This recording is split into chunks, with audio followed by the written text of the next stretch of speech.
Yo, what's up, guys, and welcome back to this episode of The Lock. First and foremost, if you guys are listening to us on YouTube, why don't you head on over to Spotify, iTunes, anchor.fm/lock, all of that. You can hear us early. If you're listening to us on YouTube, it's Sunday. You can listen to us on Thursdays and actually better support the podcast as well. Also, there is a Discord link if you are listening on YouTube to our Discord down below if you'd like to join our community. Now, in today's episode, of course, myself and my co-host Key are joined by CrimsonCBAD. He is a friend. He is a fellow content creator. He can say hi. Hey, what's up, guys? Thank you so much for coming on, bro. I appreciate it. Big fan of you, man. Hey, likewise. I can't get through the day without my Joey Pokey. I appreciate. I know you always used to tweet at me things and things like that, so it's really cool. I do appreciate that support, especially when it doesn't feel like fake or anything. So that's a big thing. Now, oh, absolutely. Like I said, lunch break, I toss on my Showdown Lives, man. Hey, my man, that's it. Key be doing the same thing too, right, Key? Absolutely, dude. See, that's a fake support. That's fake support right there. Now, that's King. He's my bro.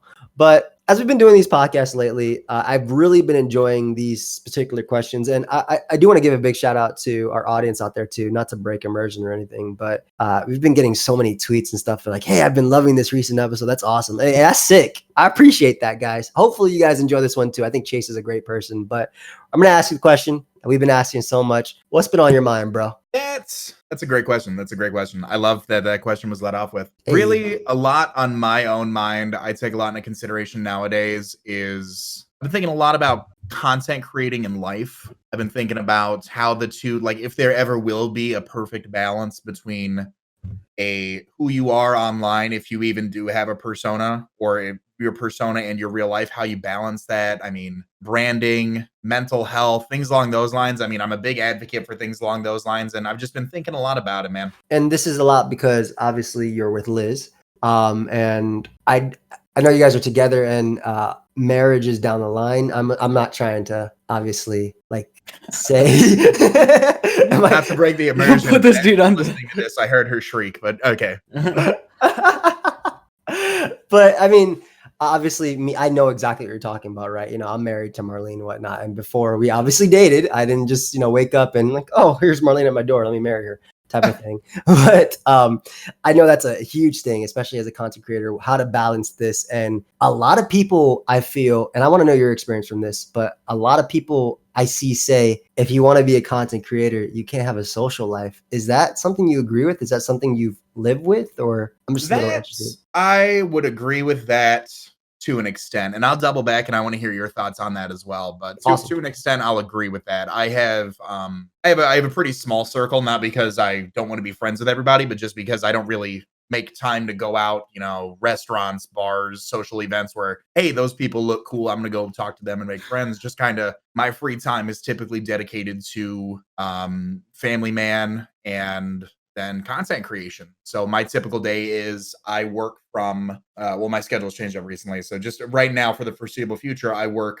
11 to 7:30. I get home about 8. I make dinner. I hang out with Liz. We sit on the couch with our cat, watch TV, we eat dinner, all that good stuff. And then she goes to bed around 10 or so. At that point, I either turn on the camera, turn on OBS, get to work on some videos, or I turn on OBS and I go live on Twitch. And it's a really delicate balance that I do have to thank my significant other for very much. She's very understanding of that. I mean, I don't think you can date a content creator without being a special type of person, truthfully. But outside of that, I mean, most of my friends know I'm like, hey, give me a week or two heads up if you want to hang out, because if I have this coming, well, if you're listening to this on YouTube, which you should check us out on Anchor FM. Hey.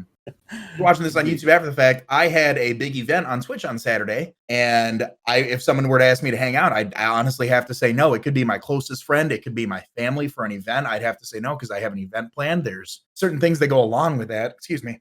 And with that, it does make it hard. I think if you're adept at planning and time management, and you have a social group that understands what you do, a lot of my circle are people who are either have been there since the beginning, since I uploaded my first video in 2014, or have been in the space themselves, so they understand if plans are late because of a stream or something along those lines, all is okay. But I think It does make it difficult. Is it impossible? No, but it certainly is difficult. Yeah, I agree. I actually agree completely with the whole, you have to have a social circle who is understanding.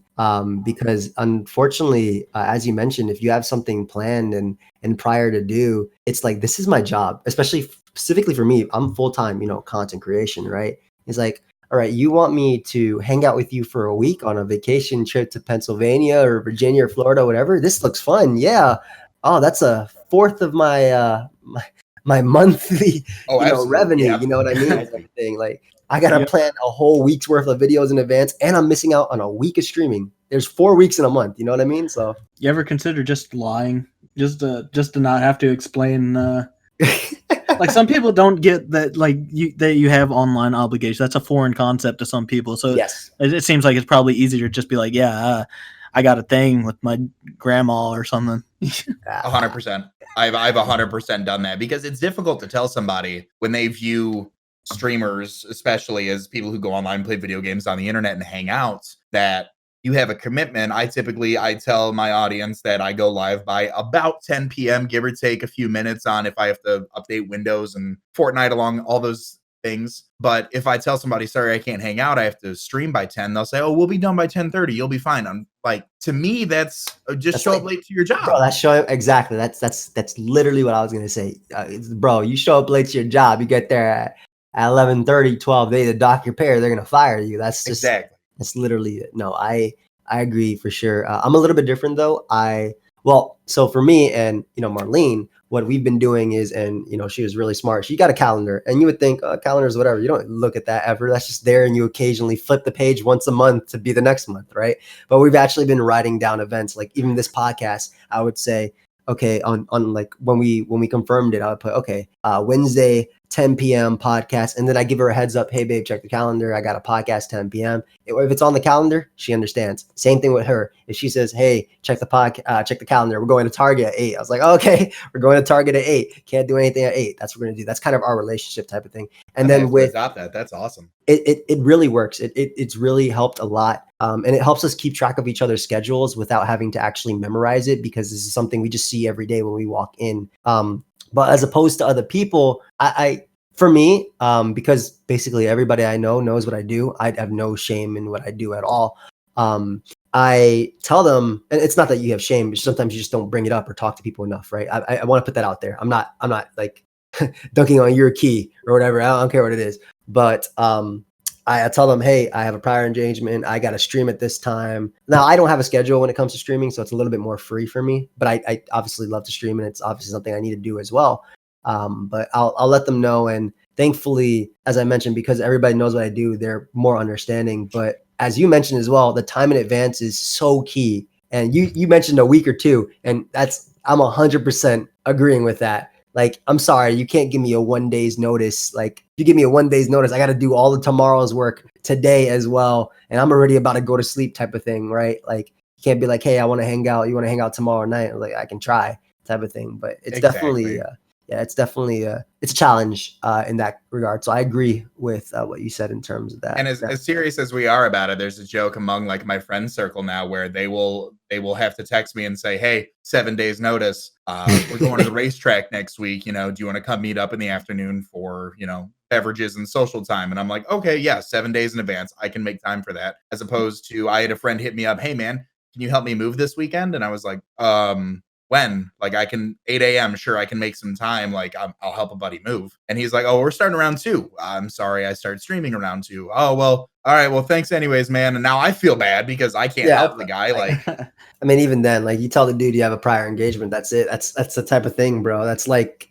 again, it's like if I'm working in an office and someone expects me, I think that's the big thing too.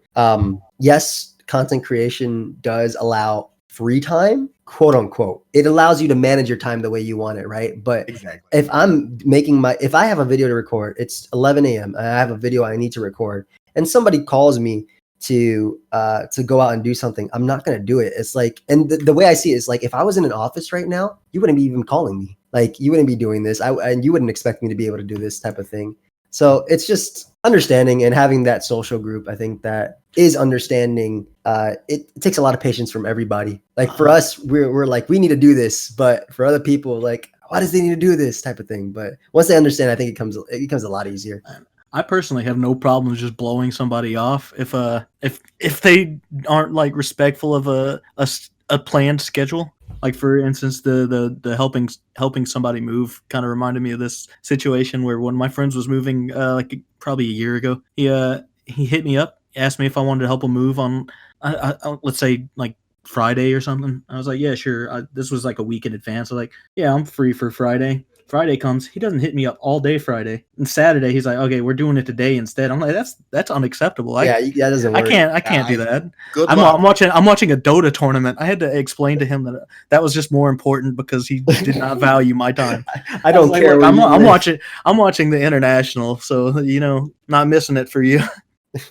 I mean, that's it. That's a big thing too. Valuing time that's the right phrase for it. People need to value that same way you do that. Like this is my time to do it. And even in Key's case, that was just something important to him, right?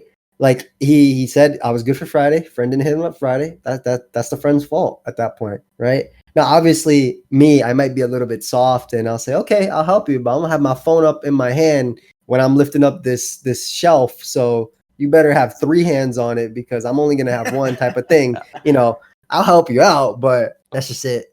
I think that's a huge thing. I 100% agree with that. How is finding that balance? I know you took a little break from full-time a while back, right? And now you're doing part-time content creation plus. Well, what do you consider? Do you consider it part-time or yeah, full? Yeah, I'd consider it part-time. I've been in the work system as a working boy since I was like 16. So yeah. I know the difference between a part-time worker and a full-time worker when I see one. I definitely would attribute it to part-time content creation right now. I'd love to.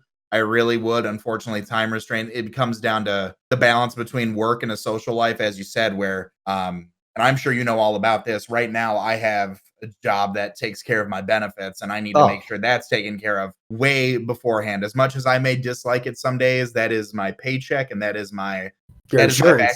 Exactly, insurance. Like I legally need insurance in the United States. So with that comes first, and then it's all about finding time outside of there. And I'd love to find more time. I envy the people who can operate on 5 to 6 hours of sleep a day. I am not that person. I need my beauty sleep, and even my beauty sleep now is 7 or 8 hours a day because I'll wake up when Liz leaves for work at 7:45 in the morning and get up and have breakfast, try to plan out my day at night and try to get content planned. But circling back, part-time, definitely.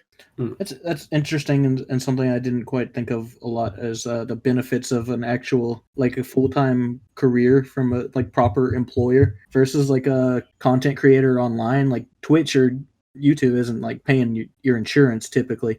Do sponsors take care of that usually, or is that like not really a thing that people no take into consideration? No, I can't speak to any of Joey's. I'm I'm 25 in New York. I don't know how it works in other places. 26, you get off your parents' insurance. So I technically do have my parents' insurance, but because Marlene is 26, I've decided to get our own insurance type of thing, right? So got our insurance. I'm paying for all my benefits for everything. So I'm paying a hefty amount. Yeah, I've seen some of those bills. God bless. Yeah, it's like a major part of what would make this like more of a universally accepted as a career. For sure.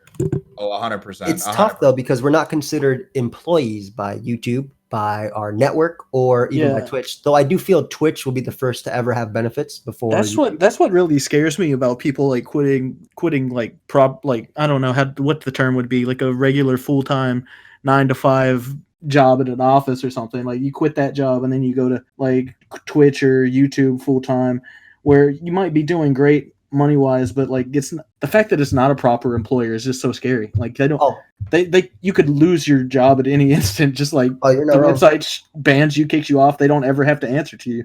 They just have the right to do that. Between that and then if you ever need to do anything that a regular adult could do without a blink of an eye, I'll tell you what, we had to. So my job was a temp to hire position.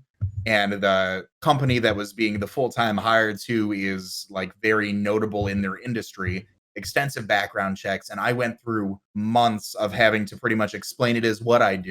Oh my God, it's so PayPal settings, everything like that. And for some reason, I couldn't find 1 month within 24 months of payment that I had to like call PayPal. It was a whole ordeal. But besides that, moving into this apartment, Liz and I moved into our apartment a little little shy of a year ago, and having to explain to them what it was that I do for income. And again, the same thing where I can only imagine where people, larger creators, have to go through who maybe aren't at like, say, like a ninja level content creator, have to go buy a house and say, well, here's what I do, and then explain that to whoever's trying to Oh, bro, my mom co-signed with me my last 2 apartments. Even though I make enough, I can do this, and this. It's just that when I put down content creator on job, and when I put my cell phone number as my boss, like they just don't, they don't understand.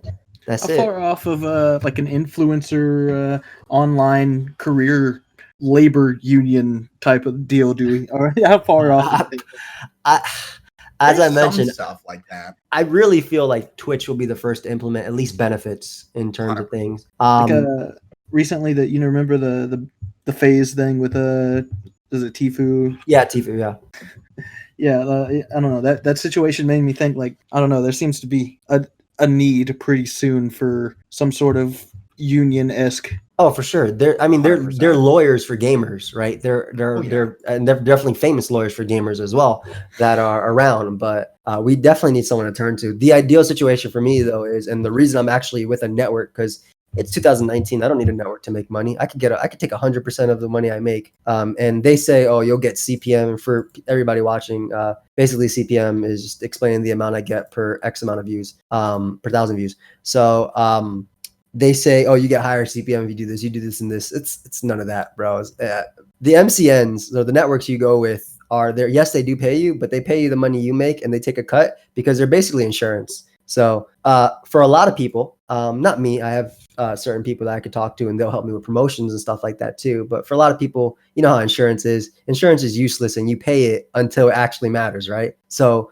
what I'm hoping is that, if something bad ever happens to my channel, it gets closed down or false copyright strike, because I'm giving these guys every month that I'm with them a cut of my pay, they're gonna fight for my channel, right? And they're gonna get it back from me. They're not only gonna fight for my channel, I'm gonna get it back, and I'm gonna get an apology from YouTube type of thing, because I'm gonna tweet about it too. So that's like the hope behind that, right? But there is this scare that, this is finite, right? Like something could happen. Pokemon could say, okay, we're not making any more games. What do I do? Right? Type of thing. But at this point, it's more so about enjoying and providing. That's the big thing for me. I want to provide, and I want to enjoy while I provide. You get me?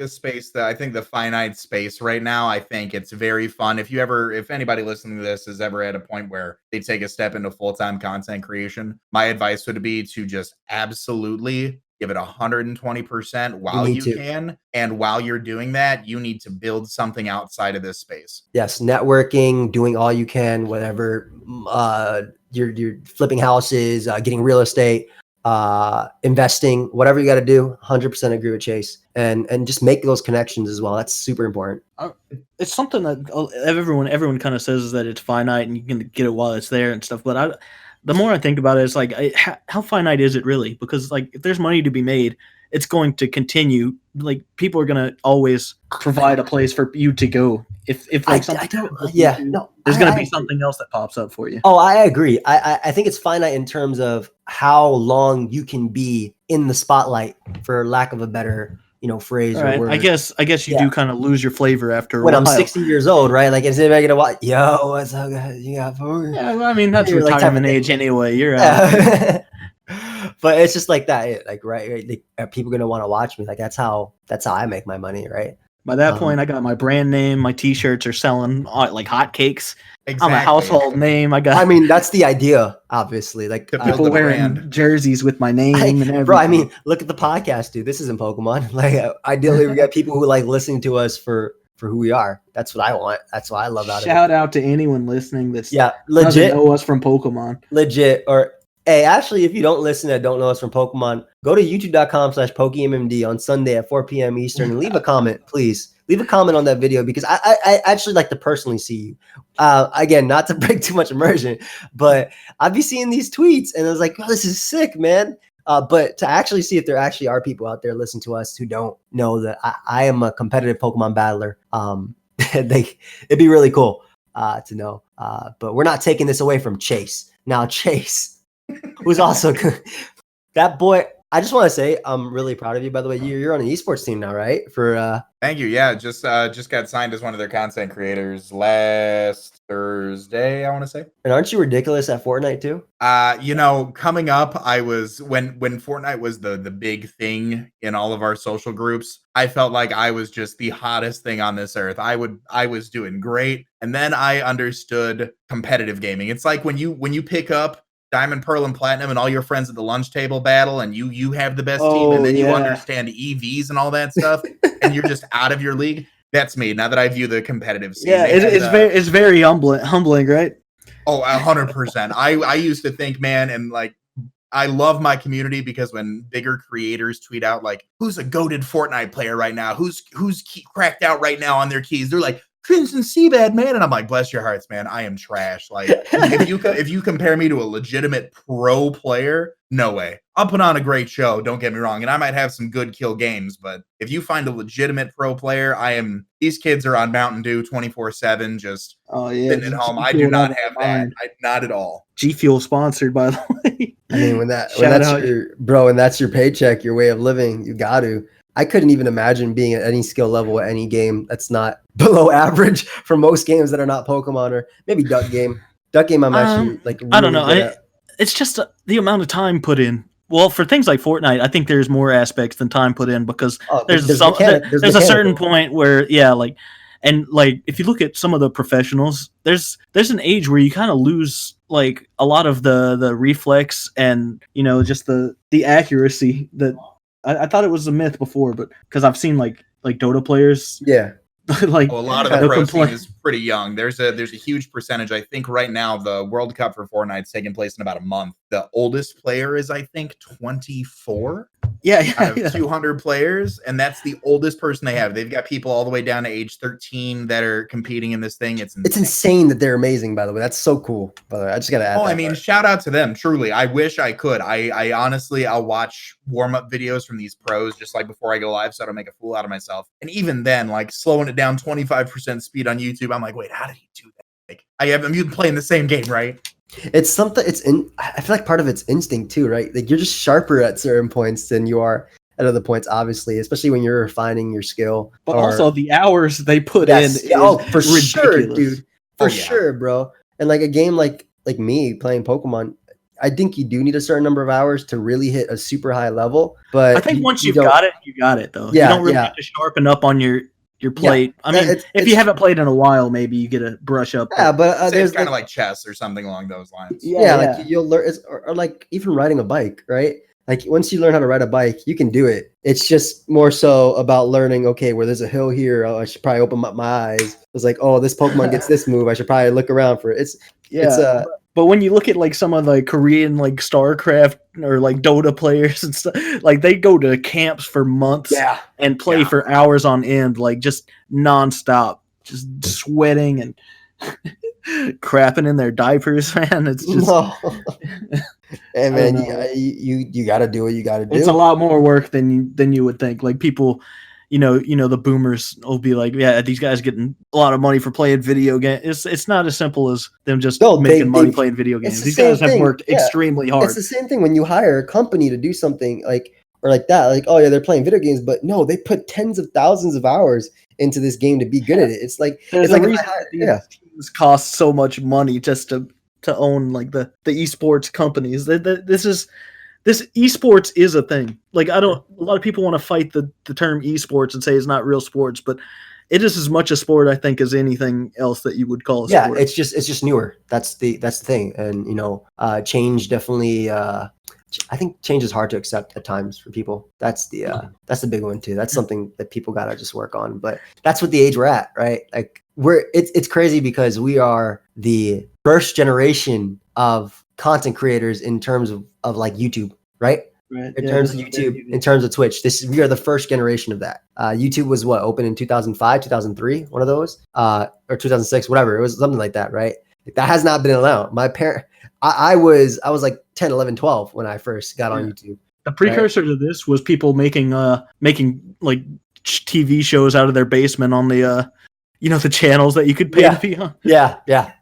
Public access TV. Yeah, public access. Yeah. It was like radio shows basically. Like that's exactly what it was. So it's really interesting to see that, times change. That's it. Kids are getting like scholarships and stuff for playing video games. It's crazy. Which is amazing. I didn't think we would see that in this next generation. I thought we'd at least have to wait until the generation past the current one, I mean, it really pushes me, and I don't know how you feel about it, Chase, but it really pushes me. Like, one thing I want to do one day is I want to win the Pokemon World Championship, because I want to be like, oh, I'm Pokemon Master, right? I want to do it. I want to win VGC, because it's like, okay, what's the highest I can push myself to do this? Now, I know that in my game that I play, obviously luck is a factor, and skill obviously as well. But that's just, I think that's one of the highest levels I could ever achieve, right? So that's something I want to do, because like, if I'm good at this, I should push myself to be better, and that would prove it. Even if I got lucky matchups and fought little Timmy or whatever it was with his un-EV trained Pokemon that happened to go to Worlds, whatever it is, right? Like, I don't care. Like, that's something I want to do. Now, I don't know how you feel like in like regards to Fortnite. What do you play just because you love it? I know you obviously that should be part of why you play something. Yeah, no, I really do love it. I've really enjoyed it. I watched it. I'll never forget, if I ever had to say like one biggest regret in my life, I remember watching a streamer. Am I allowed to name drop? Are we name dropping? Go ahead. Okay, so I was watching a streamer. His name's Sequisha, and he was playing Fortnite when it wasn't free to play, when the game was out for, I think, like $30 on PlayStation Network, PC, whatever. But if you had to buy the full game in order to get the Battle Royale, it wasn't its own standalone thing yet. And I remember watching him, and I was a big into PUBG, PlayerUnknown Battleground at the time, and I just couldn't get over how ridiculous it looked. But I watched him play PUBG, and then I'd watch him play this really cartoony game, and I'm like, I don't know, man. This is what we're playing nowadays. Okay. And I thought about it. I was like, maybe $30 I can get on. And I was like, nah, I'll wait a little bit. I will forever wish I would have hopped on the bandwagon beforehand. I love the game. I love everything it does for eSports, for families. I mean, there's a guy on my team who I think he's 16 or 17 and just qualifying for the World Cup. He gets minimum 50 grand. It's amazing. He can just literally go in, default dance until he dies. He walks away with 50 grand. And I think that opportunity is just outstanding. Me personally, I like playing it. I want to get better. I enjoy it's a very memeable game, if you will. I mean, back in the early days, you could it was called a rocket ride, where you'd shoot your rocket launcher and someone would jump and land on the rocket, and you would fly them. Yeah, it was fun like that back in the day. And then as it evolved into more of a competitive meta, there we go, that it just started becoming more, it just became that, exactly, competitive. People weren't about, what types of memes could we pull off today, all that. They wanted to be the best. They wanted to be number one. And as that meta kind of evolved, I went along with it. I think a lot of people who play anything regularly, as the meta evolves, you go along with it. Yeah. I was super into Overwatch when that first dropped. First 5 or 6 seasons I was pretty regular on. And then this game is no different. It's very easy to pick up, but hard to master, which is what I really enjoy about that. So there's always going to be something else I can learn how to do. And then they always do provide an outlet for testing your own skills. I mean, I know I'm not super into the Smogon community, but I know they do like their ladder tours. They do suspect tests. They do the cups where they draft everybody. You go back and forth. I forget what those are called. But like SPL or Grand Slam, SPL, things like that. They have those tournaments where you're like, all right, time to actually show what my worth is. That's another thing they do, is they provide a lot of consistent skill tests of skill that you can say, all right, man, I've been feeling really good. I've been doing really well. Let me see how I do. You get stomped on by Timmy, who's been cracked out on Mountain Dew all day, and you go back to the drawing board and figure out what you did wrong. And then 2 weeks later, there's another online tournament where you get 50th place and you won $300. And to somebody, $300 may not be a lot. Somebody, $300, I mean, that's a car payment for me. So if pay a car payment after a Fortnite tournament, absolutely. So there's so many things that just keep me coming back to it. That's just what makes me love it. This is gonna sound off topic, but I promise you, it's gonna loop around. Okay. Do you guys plan on having kids? Yeah.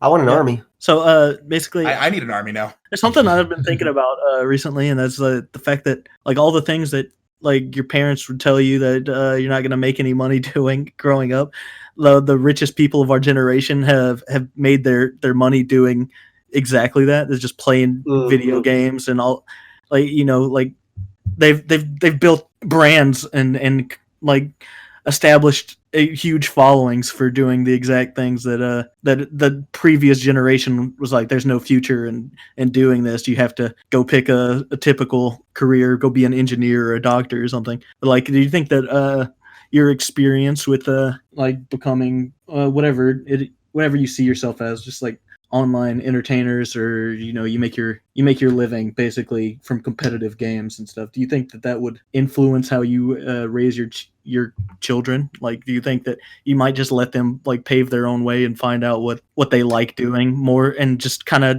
stay away from pushing them toward a specific path because you don't see it as a viable career option? In this case, you'd say something like my parents would always say, like, go to college, get your career, get married. My parents, like, just quit playing so many games. That's not gonna make your career or whatever. They just push you toward a certain paved out path because that's what would have worked for them. Or well, it would have worked back then, but obviously nowadays you gotta know that. Chase, you can answer that first, bro, if you don't mind. So yeah, absolutely. So to kind of give a little bit of a background story, I tell this story on stream every now and then, but not everybody obviously knows me from my own streams here. So the conversation I had with my mother back in 2010 when I was graduating high school was, if I did not know what I wanted to go to college for. We're filling out college applications, need to list like a major just as an idea. I mean, I had no clue. I had absolutely no clue. I remember sitting there telling my mother, I don't know, pick something for me. I truly just want to like play games all day. And she's like, you can't do that, like blah, blah, blah. Like, not in like a dismissive way, but like a, snap to reality kind of way. Like, I love that you enjoy your games, but come on now. So fast forward a little bit. I called her one day. I ended up needing to move out of my apartments. And as opposed to continuing being a bartender and a content creator, finding a single apartment that I could afford in the area, I said, hey, they had a walkout basement available. And I said, hey, can I rip that out, redo it, and move back in with you guys?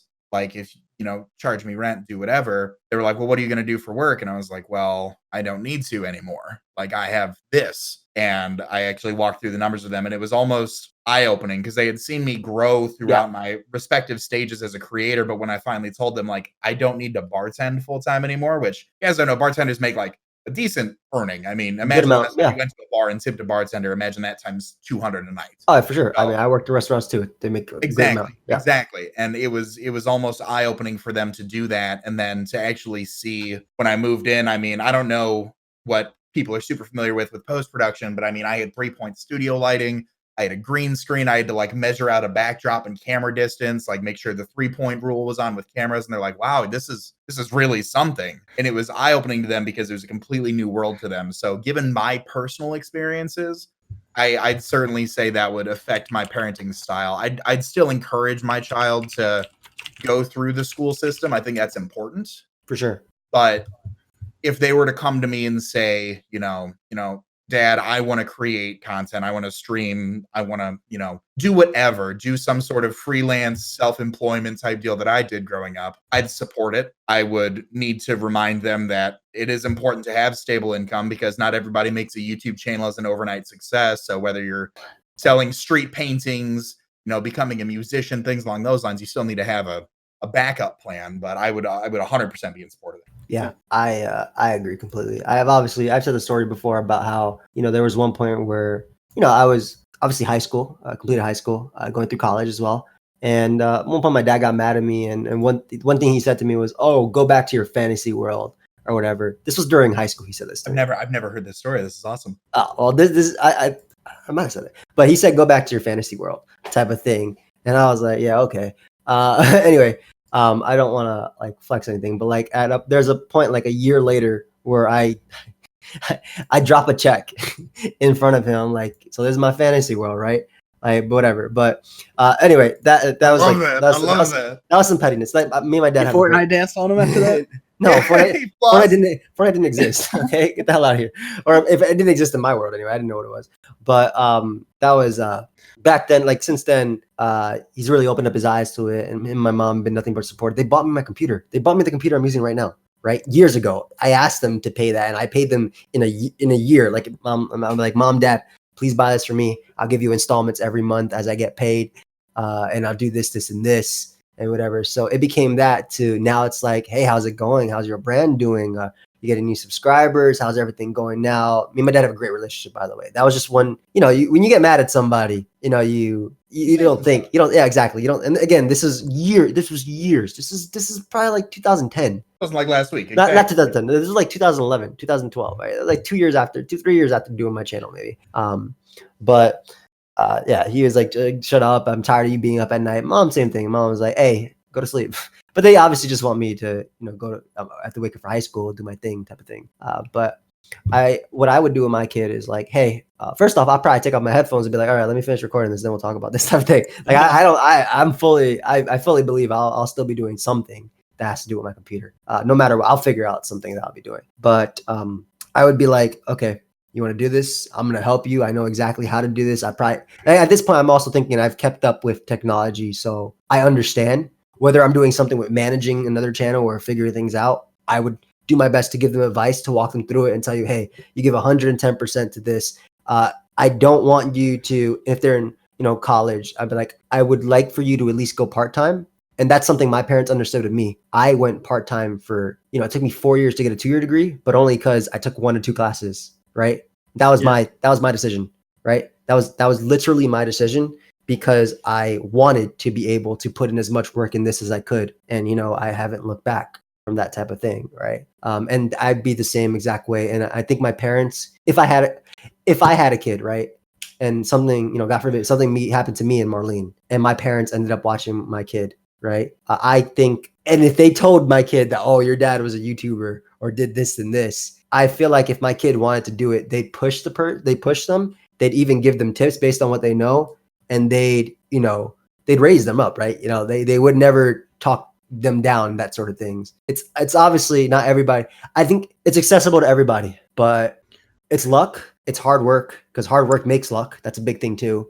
And it's just smart work too. That's just, that is what it is. You got to put yourself in position. So I gotta tell you about a guy in the Dota scene, which I don't know that either of you are super familiar with competitive Dota. I've seen a few tours. Basically, in the international of last year, which is the biggest tournament for competitive Dota. It's like the big ultimate goal for anyone who plays Dota seriously is to win one of these tournaments. Yeah.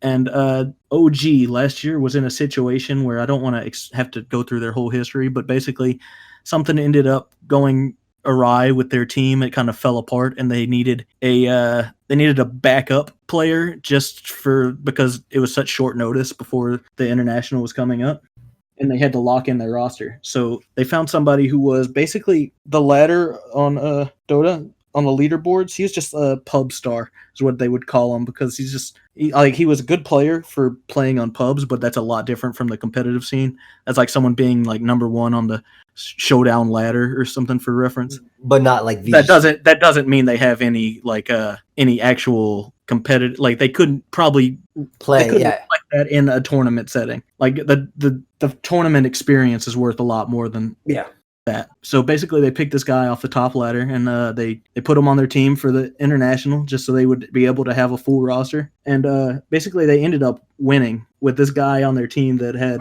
zero tournament experience, and he won the biggest Dota that's so sick in the world. And that instantly put him in like the top like 15 of the highest earning esports players off of one tournament. That's insane. Like you can imagine, for like months before that, while this guy was just like, sitting in his underwear at 3 a.m., his parents were like telling him like, shut the hell up, go to bed. Yep. You're wasting your life or whatever. This guy, like, nobody could have foreseen that this guy was going to like. Yeah. He made his own luck. That's a great story. He literally made his own luck. And it's crazy too, because just to go off that story as well, like, it's not like he did it specifically. He didn't know he could have got picked up by that. Right. Obviously. He was just like doing it just to do it. Right. And he did. He wouldn't be in the opportunity if he wasn't playing on whatever the ladder equivalent is or whatever for Dota. That's amazing. Like, and that's the thing too. Like, I think I really think enjoying it is such a huge part of being successful too, man. I really do, because you do something because you enjoy it. When you enjoy something, you make time for it, right? That's how it is. And my mom and dad always taught me, they said, if you love something, you'll make time for it. they've always, whenever I've came to them for like decisions I needed to make or like something that was tough, they've always brought in, I mean, they've given me more advice. I'd be pretty pissed if that's the only advice they ever gave me. I was like, well, Mom, I just broke my leg. Thanks for giving me that. Like, no, it obviously wouldn't be like that. But like, that's some of the advice my mom and dad really drilled into me. If you love something, you'll make time for it. So, also money's great. It's not a great motivator. Like if you were ever going to play Dota and be like, all right, I'm going to make some money doing this, you would never get good enough. Like that motivation would die off after you like realize, oh, I'm pretty terrible at last hits. I don't know the matchups of any of these heroes in lane. Yeah. No, I'm giving up. You have to actually like playing the game. Yeah, exactly. And a big thing about that is too, I actually want to mention that Chase was a bartender while he was doing YouTube, right? Yep. I've also worked in restaurants as a bartender, busboy, waiter. I worked in offices while doing YouTube, while going to college, while balancing having a girlfriend and a social life. So basically sleep was just knocked out of all that. But that's such a key thing, man. Money is not, bro, if I have to do this, right? And I have 2 months to do something to make money. And if I don't make money in 2 months, I'm going to stop, right? You know what I mean? Like, but if I love it, I'm going to keep going. And if money comes, it comes. I think of A-Drive, not to like name anybody, but obviously I just named A-Drive. So we're going to go off that. Before he decided to do full-time content creation, he saved up for a year. He saved up a year's worth of rent. That way he was not worried about the responsibilities. Before I dived into full-time content creation, first off, I was still living with my parents, still doing part-time college. So before I quit my job, YouTube had to be making either at that amount or more before I did it. So like, and it only made that because I love what I did and I just uploaded, right? And I also got lucky. And why I got lucky because I love what I did and I was uploading. That's it, right? I made that luck. So I agree completely that money is not a great motivator. And I don't want to say just let it happen, but I don't know. How do you end what I'm trying to say, Chase? I think what people need to realize is if I were to, so the Fortnite World Cup, they're putting $100 million into it. If you win the World Cup, you've made anywhere from $3 to $4 million by the end of it.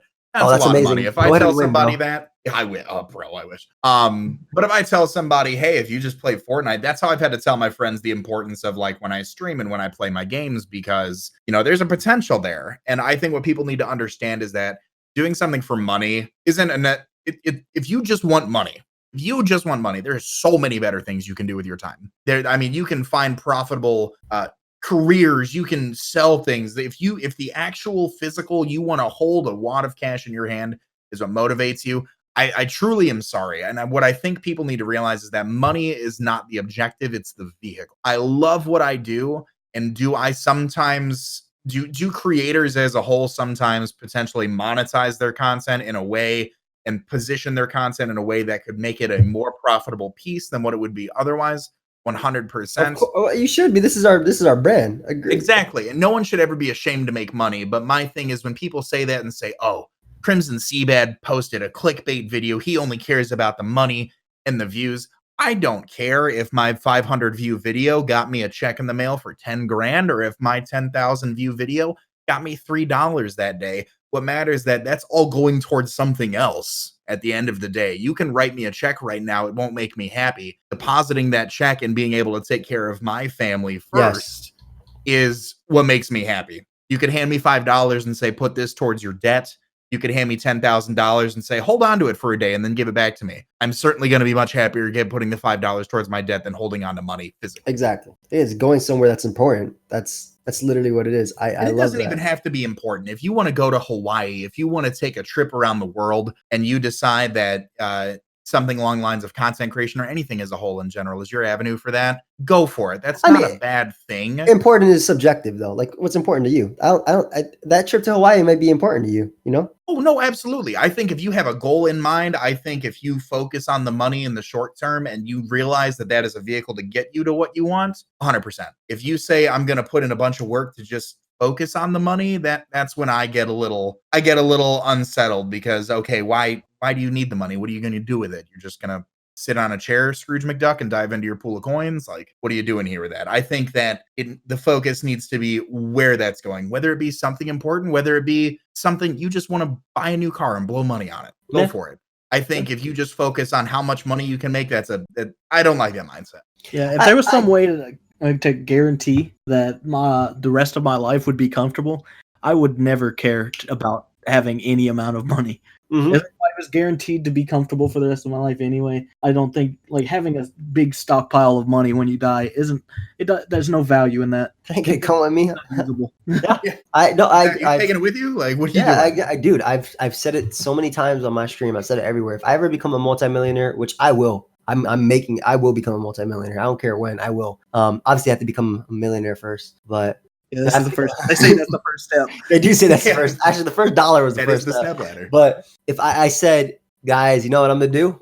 I'm gonna upload Pokemon and stream Pokemon every day. The exact same thing. Why? Because I love what I do. I think people, for me, I definitely do chase stability because it's important, right? I think stability is definitely important. Absolutely. But in a sense that not just being able to have a house and roof over my head, obviously that's amazing. But I also want my relationship to be great. I also want to be able to help others grow and things that. So if I'm eating, I want my family, I want my friends to eat. That's the type of thing. So while I love what I do, and because I make money, I'm able to do what I love. That's what a great it way of is. saying I it. think that's what content creation, when you start monetizing, when you actually do start making money, I think that's how it should be. Now, there are people who are really money driven, but I don't think they ever started off like that, right? Let's take a random name out of a hat. For instance, we'll take PewDiePie, for instance, just because he's big and maybe he'll listen to this one day.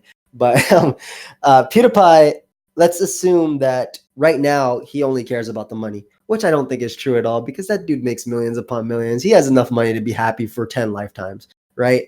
But if he did only care about the money, there is no way when he first uploaded a reaction or just a funny video or doing that, that's what he did back then. No, it was literally just him laughing at something and deciding to share it online, right? Now, there was a whole, if we actually get into PewDiePie, he actually, back when the YouTube system was, and the way you grew was based on where you live, and if you went somewhere else, and he moved like 4 different times, and that actually gave him, there's like some crazy videos about that. It's insane. But I just took that as an example. Like, he might be money driven now, and that might be greed driven. I don't want to use the term greed too, because I don't think it is always greedy. But he definitely didn't start that way. And I don't think I don't think you're going to succeed if you start that way. I think everybody has to there are definitely people who are handed things on a silver platter, but I feel like if you want to make something out of it, you got to work hard, or in some way or another, right? Like, I don't know, at least for I want to say the common folk like me. No, I'd agree with that. I'd agree with that 100%. As another common folk. I want to circle back to what you said. You said that it provides you stability. I think that is the single most important thing in this industry that someone needs. I think it's stability. I think and that can be financial stability, that can be mental, emotional, physical stability. I mean, if you're rut each day before you go out to work is I'm going to go jog to the gym, lift some weights and jog back to stay in health. Some line of stability is important. I think the biggest downfall not even a downfall, I'm going to say the biggest turn in my career was not having a sense of stability and needing to kind of step back and kind of realign myself for that. I think it's absolutely the most important thing. Now, to go off that as well, you were doing full-time content creation, right? We'll go into this. That's interesting because we're actually segueing into what we wanted the podcast to be about. But I love that we're like an hour in almost, and it's finally, oh yeah, this is what we're gonna talk about. Oh yeah, we're here. We made it. I was actually gonna ping us. I was like, yeah, we're almost at the hour mark, guys. We're doing great. But you were doing full-time content creation, right? At a point, yes. And I know this was after you did the thing with A Drive, and I think that was so smart of you to do, by the way, because this opportunity was created for you, right? And you were not just created, but you worked hard for it, right? You made yourself a name. You did the hours, you did this, and now you have a potential fan base. What are you going to do? You're going to grind, right? Absolutely. And you grinded. But can you talk to me a little bit about the reasons why you quit? I know maybe money might have been an issue, but was mental health a big issue? Was actual physical health a big thing too? Like, can you just talk a little bit about that? Yeah, absolutely. So I don't really think I've ever opened up too much about it on content and whatnot. I think I touched bases here and there about it, but going a little bit more into it. In March of 2018, I was having a really hard time bringing myself to want to create Pokemon content on Twitch.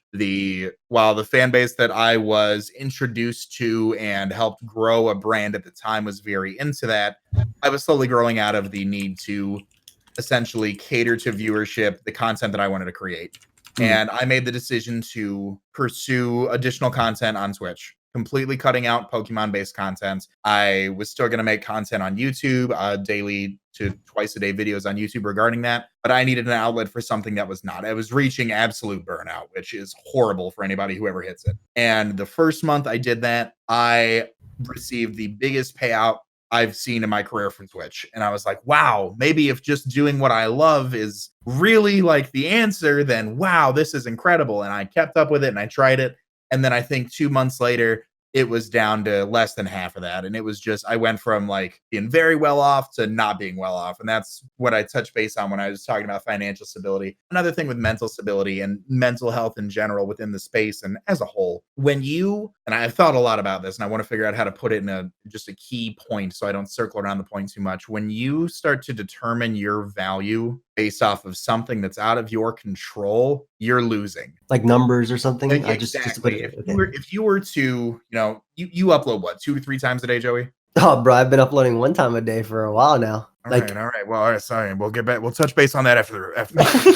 But anyways, like, so for myself, I was uploading 2 videos a day. I would try to stream once or twice a day. And at the time, I did not realize that, or even now, if I were to put out 2 videos a day and if I were to stream twice a day, nobody is in control of the results of that. All I can control is the content you put up. The content I put out. When I'm on stream, am I on? Am I engaging? Or am I just abysmal and hoping somebody, oh my God, thanks for the sub, quiet for 3 hours. Oh my God, thanks for the donation, quiet for 3 hours. Things along those lines. You can only control what you put into it. And within the space of content creation, people can measure their success based off of the numbers that their content puts out. Yes. If you're making videos if you make a video that does 100,000 views, man, you're feeling pretty good. You're feeling pretty good.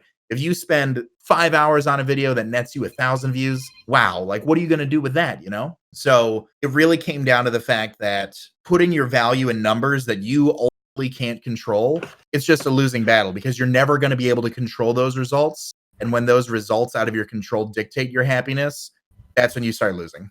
Yeah. And that's what I started to do. Yeah. So that really just started to affect you when you, and it's interesting just to add on, because I want you to keep going. But I just want to note that you didn't see it that way when everything was going well, right? When you had just recently switched for those 2 months that you said things were going, but also just to go back a little bit, only a couple months ago, I started uploading just 1 to 2 times a day. I was doing 3 to 4 times a day. So you're right. I just wanted to, Chase is not a bad subscriber. Chase is a good guy. But yeah, you saw that quote unquote worth. You didn't see that worth when everything was going, worth isn't the word, but you didn't see that when everything was going great. But once things started slowing down, that's when you started to notice that, right? Exactly. And another thing with that is when you start comparing your own value and to those numbers, if say, metrically, if you were to look at it from a numbers standpoint, Joey and I were the same level on Twitch. Mm-hmm.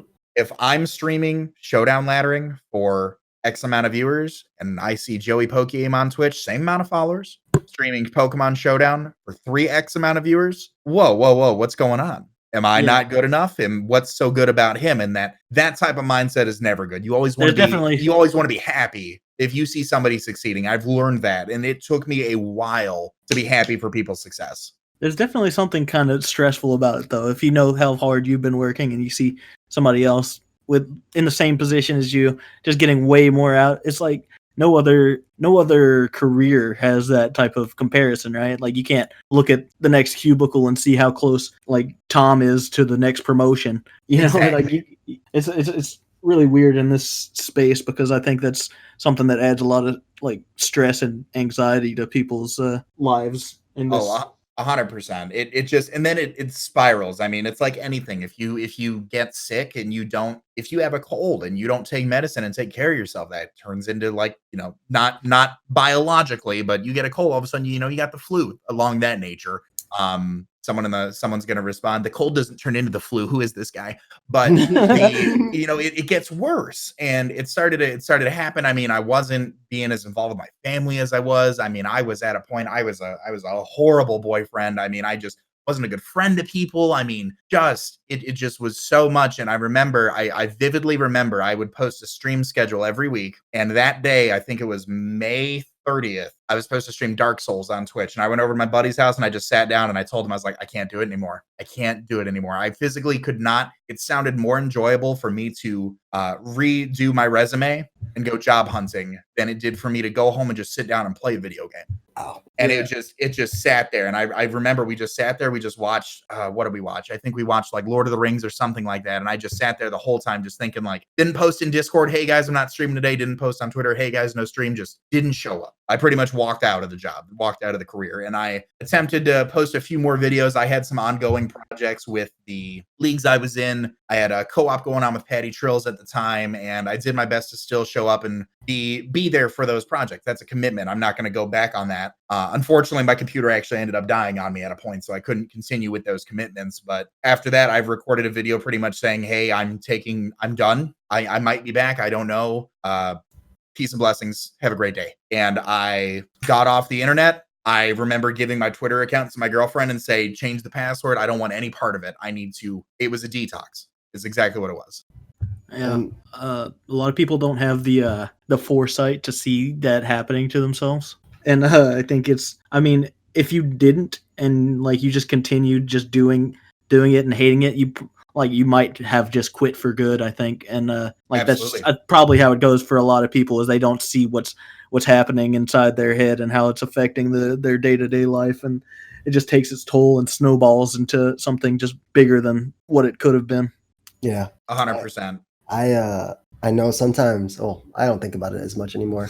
But I would go to these big YouTube channels and I'm like, yeah, these guys have so many subscribers. Why this dude just dipped for 4 months? Like, what are you doing? You had this opportunity, but obviously now I think about it as like, what is this person going through? Like, what is stopping them from uploading? What's like, obviously everybody has their demons or their whatever it is that might be stopping them from doing something. And as I've grown older, I've hoped to I've grown wiser as well, and I'm starting to be more adept to like, okay, like this guy, something has to be happening, and this is why I also that's a big thing you said that really stuck with me is you have to be happy for you don't have to.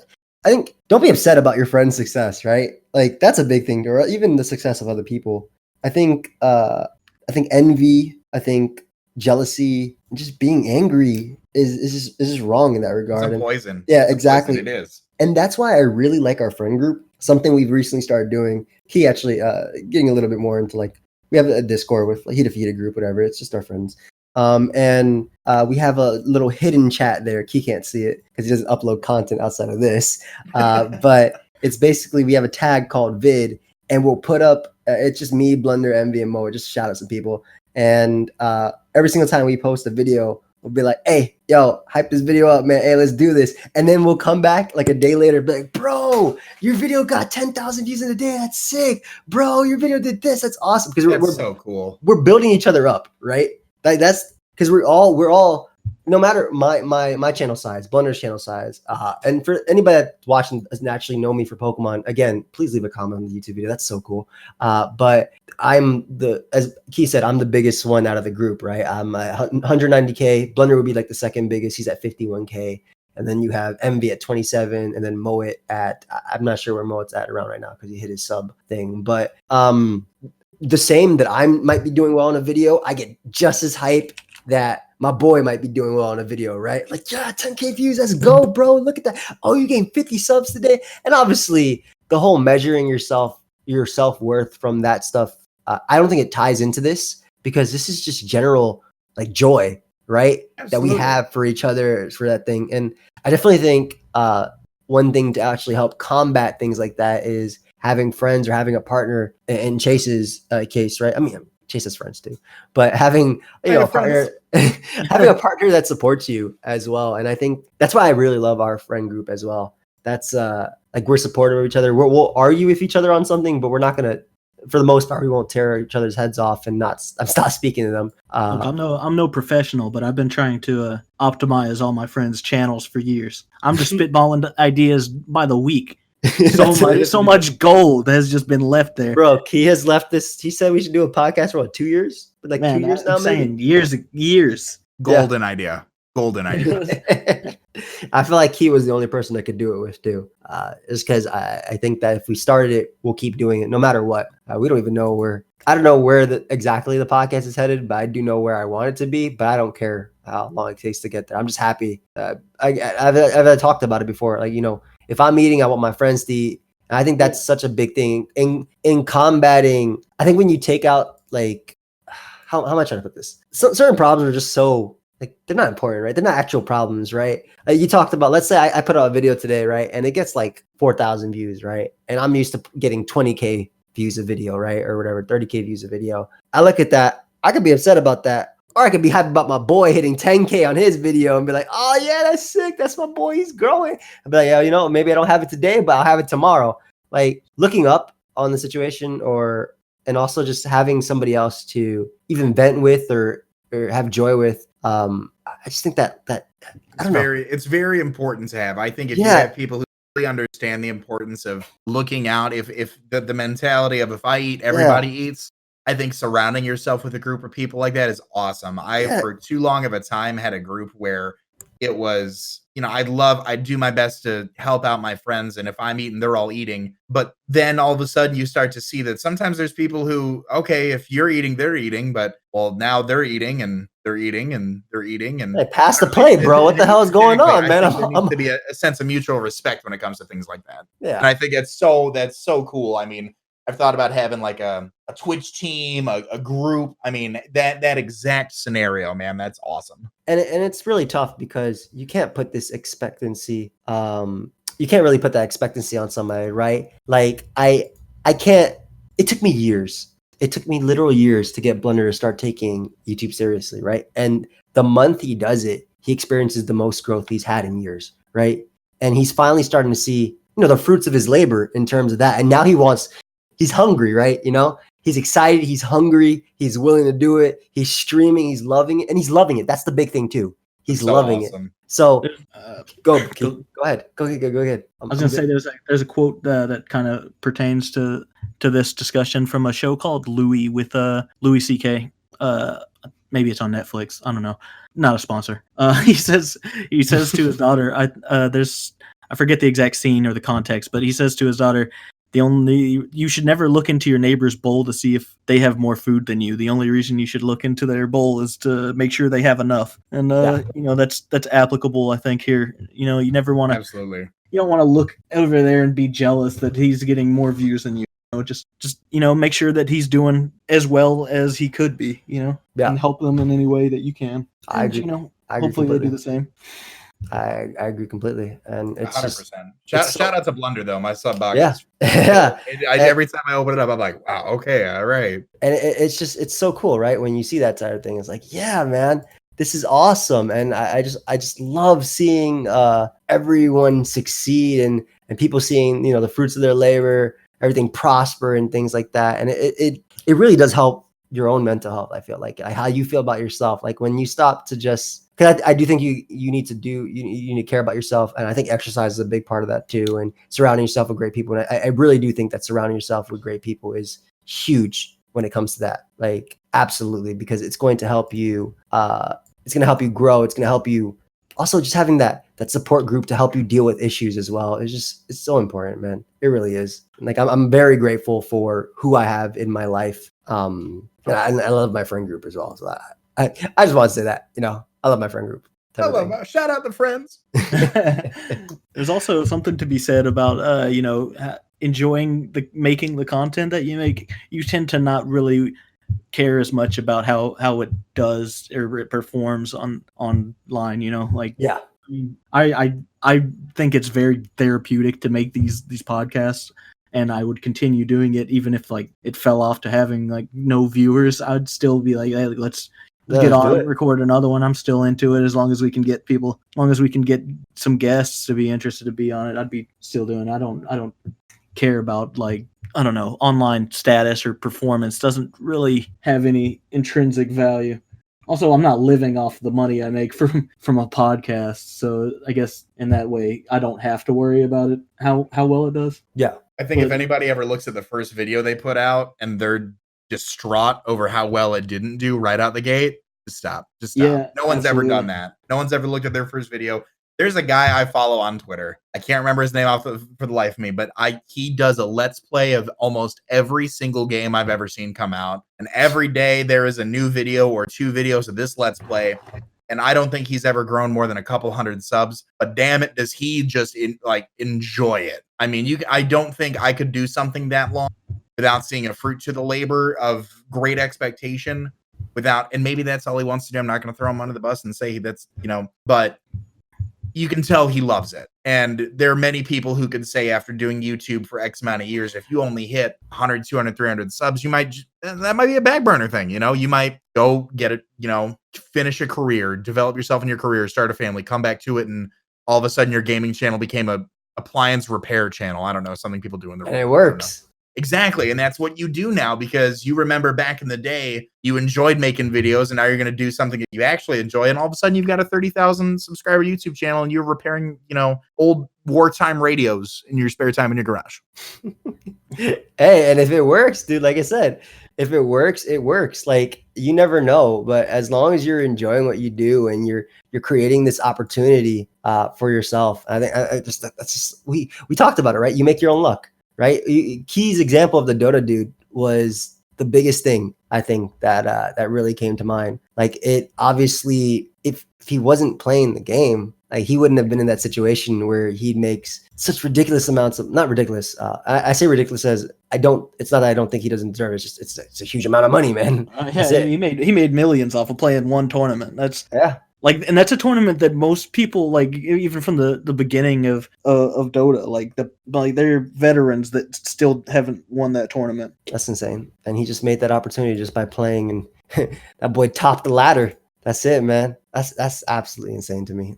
And it's such a great story. Like, I'm glad I heard it. Like, I'm glad you told it to me. And yeah, like, don't give up is a pretty good. I feel like that's a pretty good, like, moral of the story in a sense, but also is don't seek money. Don't seek I feel like don't seek success is a terrible. No, I mean, money is a necessity. don't misconstrue anything I've said. Yeah. Like, don't overvalue money, but like, you're gonna need money. You're gonna need some money at some point. I'm gonna go to my manager tomorrow. Key told me to get more money, so we need to make something happen here. Just listen to the podcast. What podcast? Send him a link. Just send him a link. Get some t-shirts. Advertise for us, please. But yeah, the Lock Podcast t-shirts, man. I'm telling you. Hey, eventually they're working. I do have Drop a Draco merch selling right now. You can't do this to me. I'm trying to be responsible, and you came out with a new Drop a Draco design. I'm so angry at you. I'm sorry. I told Liz, we were talking the night before. I was so excited. I had like financial plans like through the next couple months or so. I was like, all right, we're doing good budgeting. Both trying to be good. I see this like 80s design for Drop a Draco come on my timeline the next morning. Oh my God. I was so mad. I was like, all right, fine. I actually made a tweet recently about the amount of t-shirts that all my friends who are content creators are selling. They're probably not at the same time, but throughout the last couple of years that I've been involved with all these people, I'll see a new t-shirt on my timeline. And as much as I want to support them, I saw your tweet. Like, there's something about the fact, like, just, and it would probably never happen because I live in such a rural area, but just like, if I ran into somebody who saw me wearing like a t-shirt from one of my friends and they like recognized it and started, I would have an anxiety attack. I would not know how to respond. And oh my God, if they recognize my voice or something, oh dude, it would be. He would just start running. I'd get a paper bag. There's an anime convention in Michigan. I think it's around the fall time. It's called YumaCon. Oh, I was invited to that. I think stop. Do it. Yeah, you have to. Okay, you have to. You already told me. All right, so, but yeah, they wait, not this year, bro. At a time. All right, Keep going. All right, we're gonna figure. All right, you're coming out to YumaCon. Anyways, I remember walking around there. I think it was a year or two ago when I went and I did see somebody in Drop a Draco merch. Hey man, I really like that shirt. Oh, thanks. I was like, wow, okay, like, guess you're not a real friend, are you? You could have said, "Hey, friend." To be fair, though, I could have. I figured it'd be more like socially appropriate to compliment the shirt, and hopefully, you should just scream out, maybe I expect too much. pokeaimMD. That you didn't stop. You didn't stop you when we went to Hartford. Stop. And you were like, "Is that A Drive in the corner?" I would do that until the day I die, except for I was tame at his wedding. But until then, I said, "Hey, Drive." That's my. I did buy the IDM shirt, and somebody stole it from my laundry at the laundromat. So I was like, man, this is just maybe it wasn't meant to be. Maybe. I actually recently donated my IDM T-shirt. I loved it. I wore it all the time. Unfortunately, I got far too many looks, and one of my previous sponsors had their president was of Asian descent, and she read some of the shirt and kind of looked at me and saw the design, and I just didn't like the look she gave me, and at that point I realized I couldn't wear it in public anymore. I don't think I've ever worn it around my girlfriend. I don't think she knows that I put it in the bag to be donated. But I think if I were to put it on, she'd be like, no, you're not. Yeah, for me, it was always a shirt to be worn under a zip-up jacket. I would do that too. 100% I would do that too. But it just got to a point where I was like, we were cleaning up the closet, and I was like, when's the last time I wore this? And I was like, I love it. Next year when it comes out, I'll get a new one. But this one's got to go. Matt Houston stole mine after the Cypher. Call him out. You calling him out right now? Yeah, everybody took mine home. Everybody tweet at Matt Houston. What's up with the IDM shirt? We heard you have an extra. Bring it back. Return it back. Worlds this year. Show up with an IDM shirt, or the pokeaimers are gonna. The pokeaimers, dude. I started calling them the agency just because I was making fun of Blunder. No, bro, shout out to the agency. No, down with the agency. It's IDM. It's IDM for life here. I think it was the most recent highlighter episode where with the Typhlosion team, and somebody just said like F the agency as they won. I was like, no, we need to find this man. Blunder was so mad. I remember. He got locked. I think CTC has legitimate beef with Sama at this point. They were going at it on stream. I don't know, man. Maybe they put on a show. Certain people won't even know what the hell we're talking about. And if you are one of those people, leave a comment. We're dead serious about that. That's so cool. I'll go key. I think that'd be so cool, right? Like you find somebody who doesn't know us through Pokemon. Oh, yeah. If we organically are bringing fans in from iTunes or something, bro. Even if you're one person, please say something. Like, please tweet at me. Go find me on Twitter at xkeithtrinity. Because if you're listening audio only, you probably do not get that. Yeah, that's actually true, guys. I'm twitter.com/joeypokeaim. We never promote verbally. We don't. Hey Chase, what's yours? Why don't you let him know? Twitter.com/CrimsonCBAD. What are we plugging? I mean, what'd you ask it for? It's G Fuel promo code, of course. Oh, you gotta shout it out. Code CBAD saves 10% off. #ad. Actually, I'll talk about that for a second. We can't be advertised because it conflicts with my Red Bull advertising with Temple Storm. So, damn. Well, there you go. Let's see. Shout out Tempo Storm. We're not sponsored by G Fuel. He is only. Yes, please, Tempo, don't hurt me. No, Tempo, no. I'll be good. Tempo, not the bell. No, please. No, that really is the coolest thing when you find a new person who are content outside of what you're originally known for. Yeah, I had somebody come into my stream one time. I'll post at CrimsonCBAD on Instagram. I'll post clips to Instagram for like Fortnite, and I'll do my best to hashtag search engine, all that fun stuff, just for optimization, obviously. Yeah. And I'll have people come into my stream and like, hey, dude, I saw your clip on Instagram, and then I'll see like in the alerts that they just followed, and that blows my mind every time. That's so that organic growth is still available to people who have been doing this for so long. Yeah. I even find it kind of like cool whenever like there's somebody who was involved in the Pokemon community and then they pivoted towards something else. Just the fact that they have like new followers that never knew that they made Pokemon content is kind of cool to me. Yeah, Like the some Mogwai episode, dude. Yeah. I'll look at comments in his videos and he'll mention something about Pokemon. He's like, "Hey, there's comments that's just like, I never knew you played Pokemon." I'm like, yeah. Wow, that's a thing that happens, I guess. Yeah. Yeah, they I'll get a comment and be like, dude, you know Mogwai? I was like, yeah. he played Pokemon. Like, but yeah, it's insane. That started stuff. But that's why we're saying, guys, I do have a YouTube. It's youtube.com/pokeaimMD. Like, I have a Twitter. Key has a Twitter. Like, they're wow, that's really weird. Do people actually have to publicly talk about their stuff to get it? I mean, okay, that makes sense, and it's a vocal streaming. That's wow. It's a call to action. I mean, it's there's, I'm sure there's some signs. I'm not going to go on the record and say 90% work, obviously, but yeah, no, call to actions. I mean, hey guys, follow Key on Twitter, XKeyTrinity, follow pokeaim on Twitter at Joey Pokeaim. We also don't have very much of a proper structured intro, outro. Yeah, so, the intro is literally me saying, "Hey, listen to us," and then and that's it too. Like, wow, yeah, it's fine. It's fine. It's whatever. I'm here with my co-host, twitter.com/XKeyTrinity, and like is that the proper way to do it? I don't think that's the way to do it. Learning with Chase, by the way. That seems very clunky. My 2 cents. I've never tried to run a podcast, so I can't imagine what the growth looks like for that type of content. But what I'll typically see on the few that I listen to is if there are multiple people where like I listen to Nade Shot's doing a few podcasts right now. At the beginning, they'll have a guest on and, tell us where we can find you. And they'll be like, oh, like here on these handles. And then at the end, they'll be like, well, thank you so much for hopping on. Again, tell the listeners where we can find you at, things along those lines. And then they'll wrap it up like that. It's not necessarily every 10 minutes, like, oh, quick, Key, plug the Twitter. Also, I think that's generally a Twitter for the podcast itself in most cases. Or like just follow the podcast on Twitter. In this case, it's just Joey Pokeaim and XKeyTrinity. Like that. Who knows though?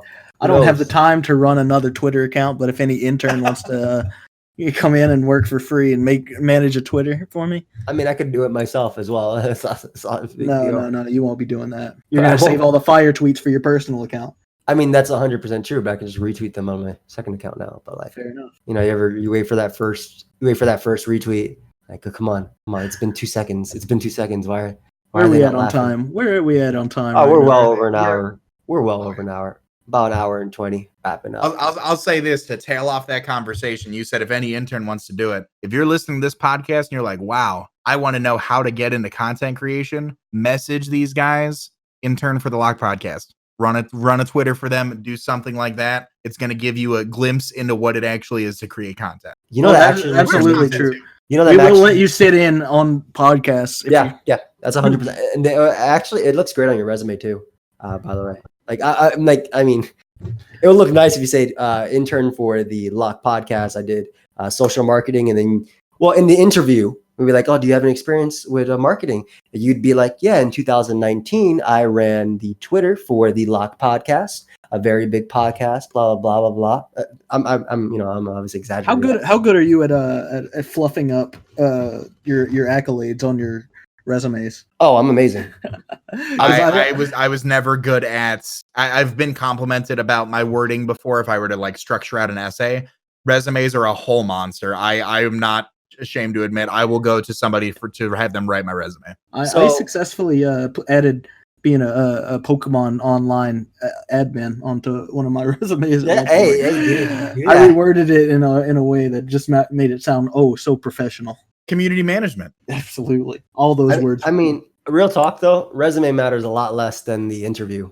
Like the resume, 100% agreed. Like, but as just pro tip for anybody doing an interview, what I said is the way you want to do it. When they ask you a question, you're going to reply to their question with a date that you can specifically say. Like I said, oh, what are your experiences in social marketing? You will say, in 2019, I did this for 3 months. They love that stuff, man. I'm going to tell you, you know who taught me that? My mentor. And my mentor was I'm going to be like him. He was a multimillionaire. Well, he is a multimillionaire, but it's like that's just some real advice. I'm just trying to give you some real advice. That's some advice that helped me. Bill Gates mentored pokeaimMD. Okay, That's get great. the hell. First off, don't disrespect Bill Gates like he's a multimillionaire, bro. You put some respect on that name. You put some respect on that name, bro. That boy ain't no multimillionaire. That boy is in like the top 3. Isn't he the top 3 richest men in the world? Oh, I'm sure. I realized early in my interviewing time, whenever I was doing a lot of interviews, that I was pretty bad at your standard interview where they just ask questions and you answer it. So my technique to get around that was just to talk so much that they never actually get around to asking the interview questions. He just talks over them. They say something and then I'm like, yeah, absolutely. And then I just go off on some related story or tangent. How many times were you hired? Oh man, it worked every single time. I'm not exaggerating. It's a very successful technique. They're like, yeah, this guy, something about him. You know, a good firm handshake. Engage in a conversation. Exactly. Oh, absolutely. If you keep that, I mean, I managed a restaurant for years, and people could come in and be very timid and not really engage too much. And so what do you think your qualifications are? I know how to cook. Okay, what else? I can sweep. Like, no, like why do you want to work here? And they're like, well, I enjoy people, I enjoy sports, things along that line. They might not know how to do basic math. They might, but I'll tell you what, I'm gonna hire the guy who's charismatic and it feels like they belong in a community more than I like this job. Sweaty forehands, hands in the pockets. Real talk though, I always hated certain things about certain interviews for certain places. I was working at Subway, and before that I had to do an interview. I'm just thinking in my head, man, I just want a job so I can pay for the food while I'm going to high school. That's it, right? I want to be able to buy lunch. It's like, why do you want to be a sandwich artist? Like, obviously I made up some BS reason and all that stuff, but like, what? I don't. What? I don't. Like, I'm not trying to do this. What? Or like having to dress up in a suit when I'm gonna be wearing a sandwich suit, like type of thing. Like, why am I wearing this actually suit buttoned up and doing? Obviously, there's that level of professionalism, and it does say something. And I do think that you should have it no matter where you work, and definitely value that no matter where job you're at. But I just think it's stupid that that's like how it has to be. I can't agree more. When I got my job, so I was used to restaurant interviews my whole life. And then I was having an interview in the insurance industry. So I was like, well, I don't know. Like, I've got a button down shirt, like I've got some jeans. And my friend was like, no. So I went out, I put about $600 down on dress wardrobe in case I got the job, and was so excited to like look professional every day and come in. If I tuck in my shirt once a week nowadays, it's a miracle, really. I mean, just jeans and a polo, just the formalities of an interview, I think can definitely be skipped. I certainly think it's more objective about the quality of the person than for sure how they're, and maybe that's just me. Maybe more people like how the book looks on the outside than what the words actually say. But for me, I'm much more concerned with performance than I am, do you clean up nice? 16-year-old me goes in for a job interview at McDonald's, right? Maybe we'll have to bleep that out. I don't know. But person asks me, like, what do you think qualifies you to do this job? And 16-year-old me, without any hesitation, was like, well, who couldn't? And oh my God. that was just the end of that interview, pretty much, I think. Goodbye. She decided that she wasn't going to be calling me back. Well, who couldn't probably wasn't the right answer. Probably could have put a little more thought into that one. You can put a little more finesse on it. That's like, why do you want to work? I need money.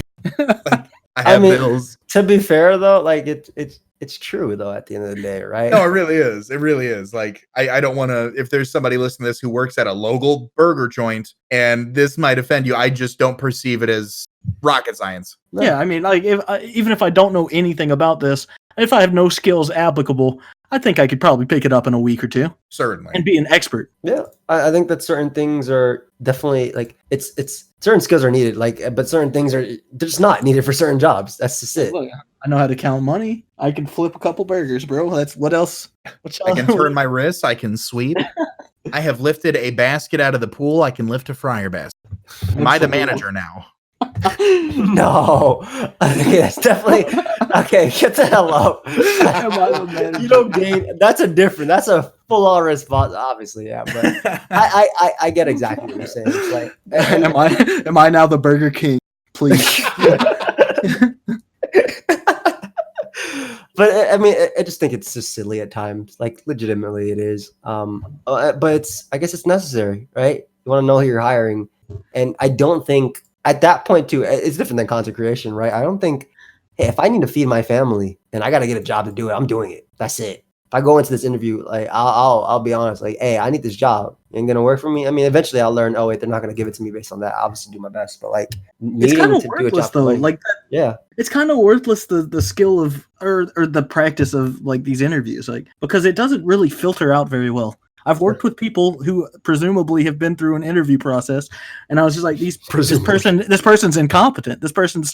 I think they're stupid. I think some of the people I've worked with are stupid, and I'm like, this person doesn't know what they're doing, and it astounds me that they made it through any sort of filter process. Why aren't we just like putting everyone on for trial and error if this is how we're going to do our hiring process? That's fair. I mean, I think that's how it should be too.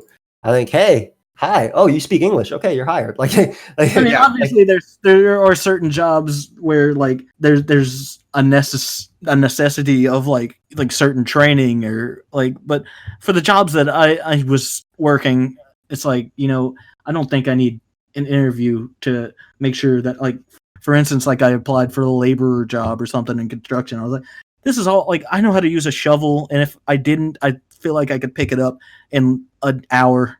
I can eat a sandwich during my lunch break while sitting on top of a barricade. Like, yeah, I mean, look, I know how to whistle at bystanders. This is easy peasy. Yeah, I mean, I couldn't agree more. I'm gonna circle back to what Joey's saying, that if there is, if you needed to feed your family, you'd take a job. Yeah, I think that if anybody were to ever consider content creation as a source of income, I think they should hold a part-time job at some point. I think the importance of understanding that your hours put in equal money out. I think that's an important concept to understand. You didn't flip 300 burgers that day and you got $3 million. You didn't flip 2 burgers that day and got $2. You worked. You put in time. Absolutely. You were rewarded for your time. I think that is so important. I'm not trying to put down any job, like, because I've worked some real piece of crap jobs just to put like some money at. I'm going through school right now, and during that time, I'm just working any job I can pay my way through school on. Man, it's whatever. I don't. I mean, whatever your job is, don't never have any shame in it. Just do whatever job you're doing to the best of your ability. Yeah. And you're like, usually, even if you're in like a terrible job, if you do it like you care about it, and like you're not, if you have pride in the work you're doing, you're eventually going to move up into a position where like you're paid for the effort that you put in, and something that you can be proud of, something that pays the bills better than whatever you started at. Even if you're like sweeping the floors or something at like the dollar store, like eventually if you do that with enough pride and you show up on time and you work your ass off doing that, like, I don't know, you're gonna eventually be like a key holder or something. They're gonna make you a manager. You'll reap the rewards. That's exactly. And take pride in what you're doing too. I mean, it might be something that you said you're just doing it to provide. You're doing it to make ends meet. If it's some menial labor that you might not be proud of, you might not go back to say, oh, I just got done doing X, Y, and Z. Take pride in the fact that you're actually doing something to secure the bag. I mean, you're taking care of yourself. That is something that, frankly and unfortunately, not a lot of people can say that they're taking the initiative to do. Yep. You're 100. You're speaking the truth right now, and that's it. The big thing, you do what you got to do. That's it. You got to provide for somebody. Do it. You gotta do this because you eat. You hate this 9 to 5. Hey man, do it as if you love it, right? Because you can make something out of it. That's it. But yeah, I really feel like it's funny because we laugh at the interview process, but we're not laughing at the jobs. I think Key is trying to make that clear. Yeah, absolutely. I think the interview process is absolutely. I think a formalized interview process for certain positions is absolutely ridiculous. Yeah, I think so as well. I would proudly sweep that floor, but for them to ask me in the interview why I think I'm qualified. Come on, don't insult me. I've swept the floor before, Karen. Thank you. I was born. Come on. I've kicked some dust under. It's not that hard with a handle. Yeah, exactly. But it is. Now you're giving me an industrial grade broom. Come on now. It's funny though. Like certain, I'm thinking about when I worked in a restaurant. Now, I don't know what your responsibilities were as a bartender, and I'm assuming you only got paid via tips, or did you actually make money from the people themselves?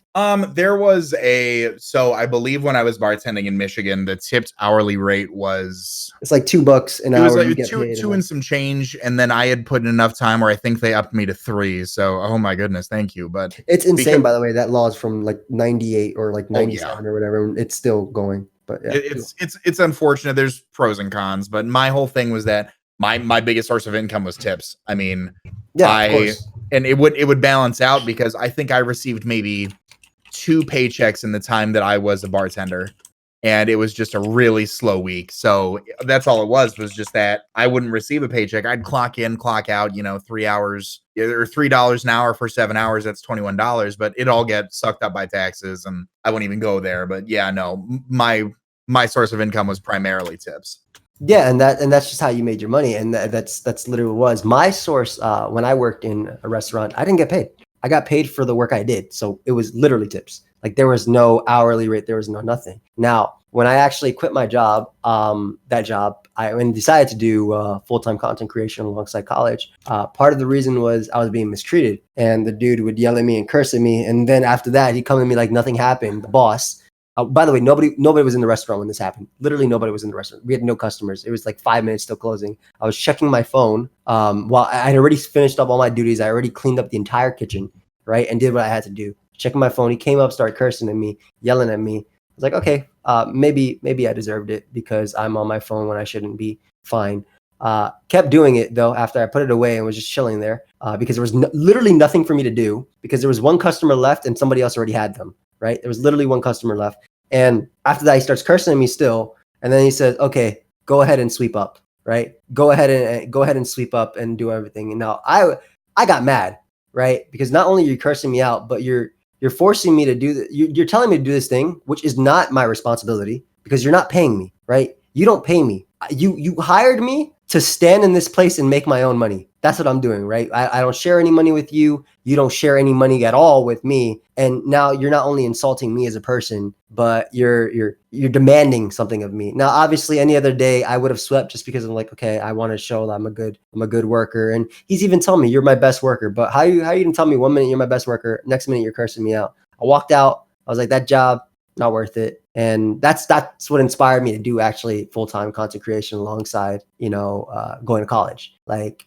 so sometimes it actually takes a bad thing to make a good thing, right? So I wanted to tie that in with the whole having to do a job to make ends meet. You never know, right? You talked about, hey, you might be a manager because you're sweeping that floor amazingly. For me, I got out of there, and years later, I'm still loving what I'm doing on YouTube. That's where I want to go with that story anyway. No, yeah, that's perfect. People, motivators are a huge thing. I mean, you obviously get out of a situation because you want to do something that you love. Why are you going to waste your time being treated like that? Whereas other people might not have the opportunity to pursue content creation, and then they say, well, you know what, I'm nose to the grindstone. I'm going to keep sweeping my floor. You're securing this bag. And then maybe I become, a night shift leader at this restaurant. Maybe I end up becoming save up and buy out and be a partner in the restaurant, things along those lines. No, I think there's a lot of weight that can be placed on the importance of having that type of a work ethic and at least knowing your self-worth in those situations. I think that's the key word as well. Like knowing your self-worth is right. Like I'm not going to sit in this restaurant and take this from you when you're not even treating me. You're not treating me like a human and you're not paying me. That was the big one, right? I was like, I'm not being paid here. I'm making my own money, and you might own this restaurant and you're making your own money too because you're not paying me anything. But I'm not going to sit here and take this. And it's just crazy the opportunities that arise out of other things too. And it's just a whole big thing. Like definitely like work hard. I wasn't there for like, I didn't 100% need the money, but I was dating Marlene. And it was like, yeah, it'd be nice to have something alongside my YouTube paycheck and Twitch or whatever at this point that could help fund what I'm doing, right? It'd be really cool to get something like that going on. And then it just happens like, okay, you know what? Forget that. I left. I told my parents, I was like, hey, we ain't doing this no more. I'm going to try doing YouTube. And that's what I just started uploading. That's literally the next day I started uploading, and I started uploading every day. That was crazy. And that's what I did my Enter Mega series, I think. So, oh, wow. Yeah, it's insane. That was, I started that because that thing was done. Like that was, so it's insane. Like, and that, that was the big series that kind of got me bigger on YouTube, I guess. To wherever I am now. I remember. Wow, we really tied that really close. I remember that series. That's crazy. Yeah, that's like 6 years ago. That is 6 years ago. It's been that long? Yeah, that's 2013, bro. That was X and Y was 2013, right? If I'm not mistaken. Yeah. Good God. Yeah. And have What's happened? This joke, has he done Enter Mega Ments yet, bro? I've been hearing that for 6 years. 6 years. And it's still not old at all. No. Yeah. It's aged like fine wine, I think. Oh, I might actually do an Enter Mega Ments video as well at some point. Just a random one-off video. I honestly think I don't mind if you guys want to keep going, but I also have a wife, and she's not asleep. I gotta be silent because I don't want her. Did you tell her she's beautiful today? I always tell her she's beautiful. Key, thank you so much for reminding me. Wouldn't be anywhere without you. But You just hear her way in the background. Honey, you're beautiful. You got to do it once a day at least. I mean, come on. How else is she gonna know she's beautiful? Of course. That's what makes her beautiful. No, that's not at all. What the hell? Come on. Hell no. First off, I definitely tied in one direction there. I'm sure you caught my Yeah. reference. I didn't appreciate it even a little. But yeah, Key, if you wanna do what do you call this? The speed lock? What do we call this? Dude, did we have a proper name for this? Quick lock? Somebody suggested something. Lightning lock? Lightning lock. No, it was something catchier. Man, I couldn't tell you. I don't know that I got the suggestion. Whatever, call it speed lock for now. Be sure to tweet me any of your suggested. We have no name for this. But yeah, go ahead and introduce it, Key. What we're going to do is a series of 6 questions that we have ended the most recent episodes with, at least. I guess this is a permanent feature for any guest episode. All right, with question 1, CrimsonCBAD, what was the greatest day of your life thus far? Greatest day of my life thus far. The greatest one. That would be August 11th of 2018. I did not expect an exact date. What happened on that day? That was the date that Liz flew over here from New York to Michigan for the last time. Nice. That was a very. We're doing the lightning round. I won't hold too much to it, but people who've been in a long distance relationship, it's a stressful thing, and it was. We moved she had her stuff here, or she had been shipping her stuff here, and me and some friends moved it out here, and I showed up to the airport with a big old poster board that said "Welcome home," and we spent the rest of the day just going back and forth to Target, opening boxes, and it was a long day, but that is the greatest day of my life thus far. That's actually insane. That's awesome. That's amazing. Answer. Thank you. Solid answer. I don't know where I would have went. Wow, why did I even ask in the second question? What the hell? What single event or decision do you think most affected the rest of your life? Man, was there a turning point in your life? What? Man, we should order these differently. That kind of goes. Was there a redemption arc of something? Is there a different answer? Like, I feel like it'd be a different answer. If there's a decision that most affected the rest of my life, it would be taking the break I did away from content creation. Truly, it would be taking that time off from content creation. I don't think anything that I'm experiencing right now, between the mental health that I have, the quality of the relationship that I have with Liz, with my family, with my friends, I don't think any of that would be nearly the caliber that it is right now if I wouldn't have taken that time off. I'd say I look back on it. I miss it. Would I take it back? I don't think I would. It's awesome. That's great. And obviously, it's for the better. So that's the best part. That's good to hear.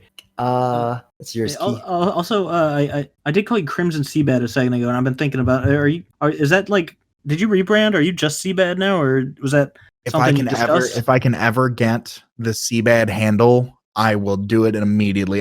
My first gamer tag ever on Xbox when I was 15 years old was CBAD. I was 15, so CBAD 15. I was born in 1993, so it was CBAD 1593.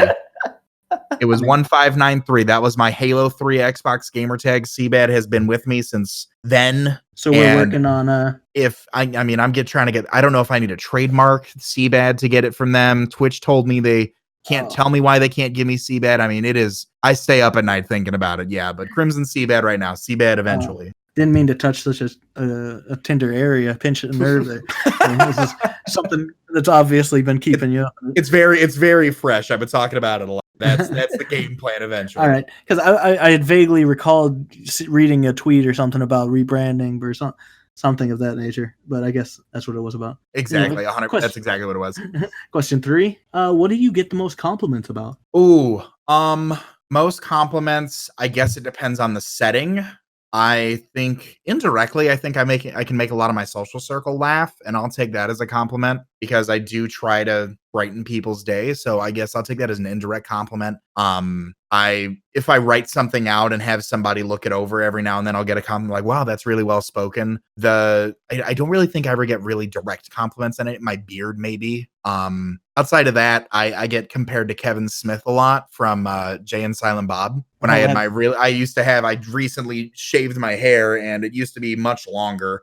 And with a backwards baseball cap and a candy cigarette, I mean, it was I can image. see it. I can see it. Exactly. I would tell bar regulars if there was a dollar for every time I got told I look like Kevin Smith, I would not bartend.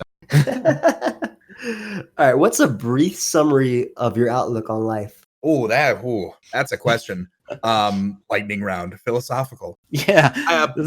I get shortly positive. I mean, I guess like the outlook on the rest of my life. Like, how do we want to take that? Do you have a mantra or something? It's yours, bro. Kick it away. Sum it up. If I were to close all my videos out by telling people to be great and do great, and I think I think that holds true to a lot of people, and I think that's how people should truly live their lives. I mean, I think you should never settle. I think you should try to aspire to be something, even in your own perspective. And I think, you should also do that as well. I think that doing good for others, doing good for yourself, I think that's very important to do. So that's my outlook on life. Hey, we do need to work on the order of these. That would have been a great one to just end it on. Yeah, that would have been amazing. Yeah. We usually do work on the order. Since we didn't, question 5. Hey, question 6 is a great one to end it on too. Question 6. Question 5. We have what embarrassing memory will forever be burned into your mind? Oh no. So we're gonna go with the safe for work option here. I mean, hey, by all means, we're listed as what's the? Don't worry. We got all the proper. It's fine. I'm gonna keep my own height on this one. For the safe for work response, back when I was originally starting my channel, I focused a lot on competitive Wi-Fi, and I had been invited to join the GBA back during season 4. And at the time, a friend in my social circle was a really big fan of A-Drive, and this is before I knew who Dan was. I was told he was a shiny hunter. I had to figure out what that was. And I he would do something. I remember it. Dan blindfold shiny hunted in Omega Ruby and Alpha Sapphire. The next day, my friend did it. And I was like, wow, really, dude? Like, come on now. We're stretching here a bit. Well, then out of nowhere, I remember I was just drinking, playing Wi-Fi battles. I had a buddy over on stream with me, and I get a notification that says, X80R1v3 followed you. And I thought it would be funny if I pretended to fangirl, because I really had no clue, like, who the dude was. So I muted my mic and looked at my friend and was like, pretend we're excited, pretend we're excited, pretend we're excited. Pretend we're excited. I unmuted my mic. I was like, dude, thank you for the follow, man. And he was like, all right, cool, whatever. And then left the stream. And then for the first half of the GBA, I just thought the dude hated me. Oh man. And now he's like my best friend. So I just remember that, where I'm like, I think about our relationship now, and I look back onto the very beginnings of it, and I'm just, oh man, that could have been handled so much better. I thought it was actually going to go worse. I thought that maybe you didn't mute your mic on accident, and he heard you. Oh no, he knows this story. I've told him this story before. I was like, I hope you know I had no idea who you were. Like, not a clue. Wait, so he didn't think it was fake at the time? No, he didn't. He thought I really was just like, oh my god. He was like, wow, cool, fanboy, bye. And then I'm in the GBA Skype with all these other people. I knew who Shady was at the time. I knew who Magnitude was. Never hosting this guy again. Pretty much, yeah. I remember I had in my my YouTube banner said hashtag double daily uploads or double daily videos or something like that. And I remember him posting in Skype, he goes, hashtag double daily videos, LOL. And I was like, who are you? I'll find you. I'm not a 12-year-old PokeTuber. I will find you, sir. What are you going to do to him? Hold up. I was mad. I was a grown man. And I'm just like, who are you making fun of, sir? You do the same thing. That's amazing. That man said, I'm going to find you. I get you. I will get you. I'll steal all your shinies. I'll release them. All right, I guess that segues great into the last question. Do you have or have you ever had a nemesis? Oh, okay. Are we being casual or are we blasting names out here? Hey, I don't, bro. That's you take on you, this as man. far as It you don't, wanna go with it don't affect me. Like, that's your enemy, not mine. So he's like, Look, I'm still eating. I do not Me, care.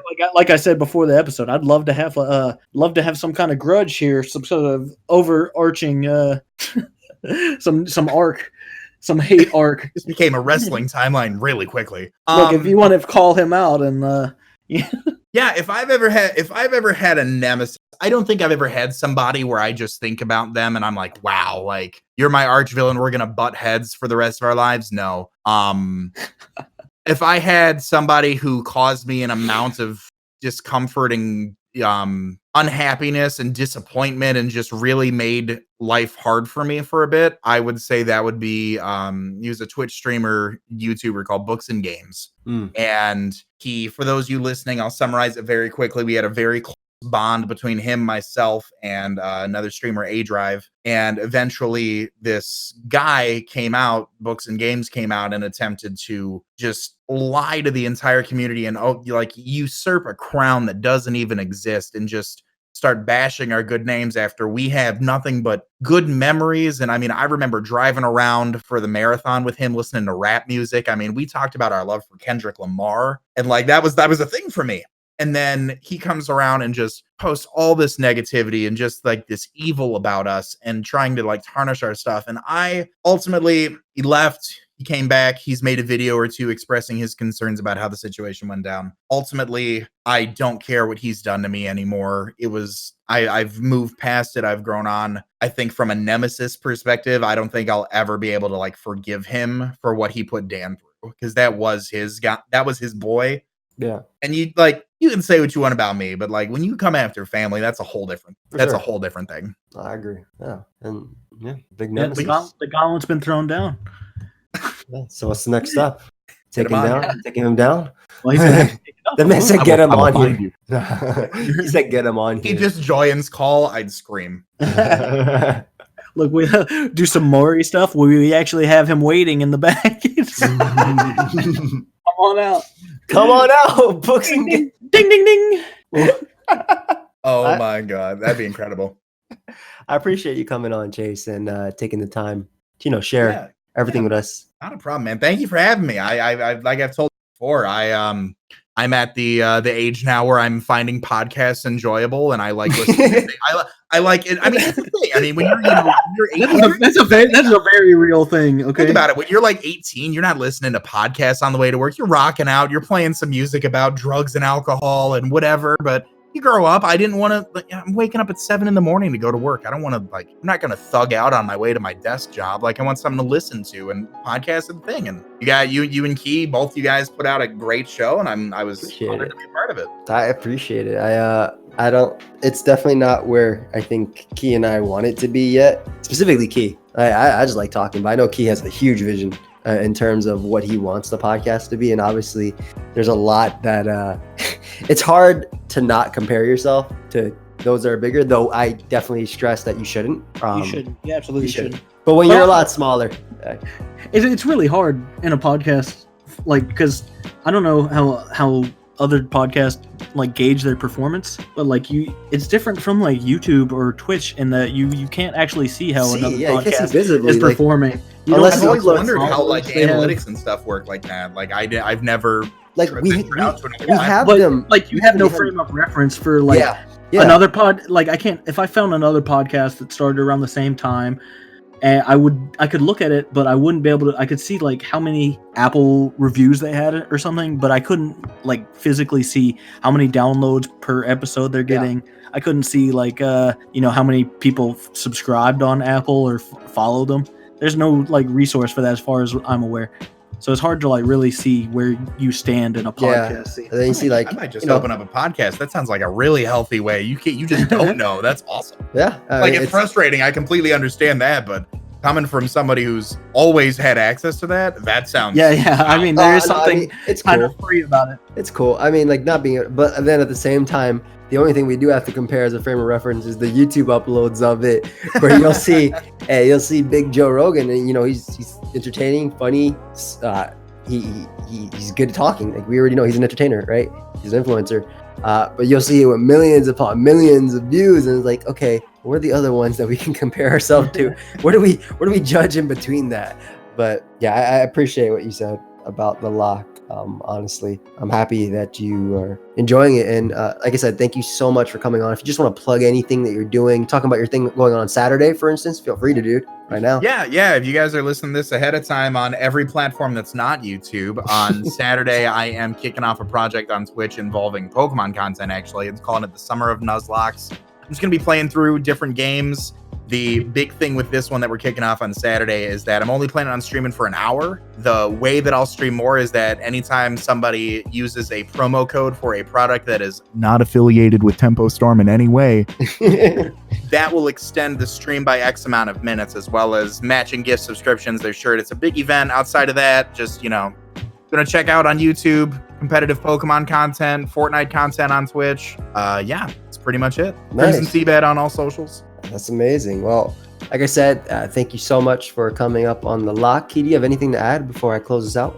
I just want to once again remind anybody who is a follower from strictly an online or an audio source, like anyone that's listening from Apple and you discovered us here, I really genuinely am interested in seeing some sort of metric for how many people we can actually get to come. Yeah, please let us leave know a that comment.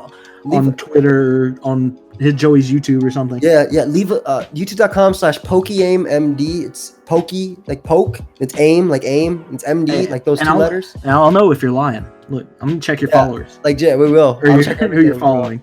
I'll go through all the other ones too. Like and if you did, also tell us how you found us. Like, I'm generally curious. Were you just listening to podcasts and you just randomly did you Google? Like, we're so new One to of this. those hardcore podcast heads out there that just listen to every podcast that shows up. I go through 3,000 a month, a day, excuse me. They just have them all playing at the same time. But yeah, Chase, thank you so much for coming on the Lock Podcast. I hope you guys all enjoyed as you were listening. Definitely go ahead and check us out. Follow everything. And that's such a great thing. I didn't give them anything to follow. We've been plugging so much, though. They know, right? They know at this point. We'll be fine. But thank you, everybody, for joining us this episode of Lock. We'll see you guys next time. Goodbye. Have a great one.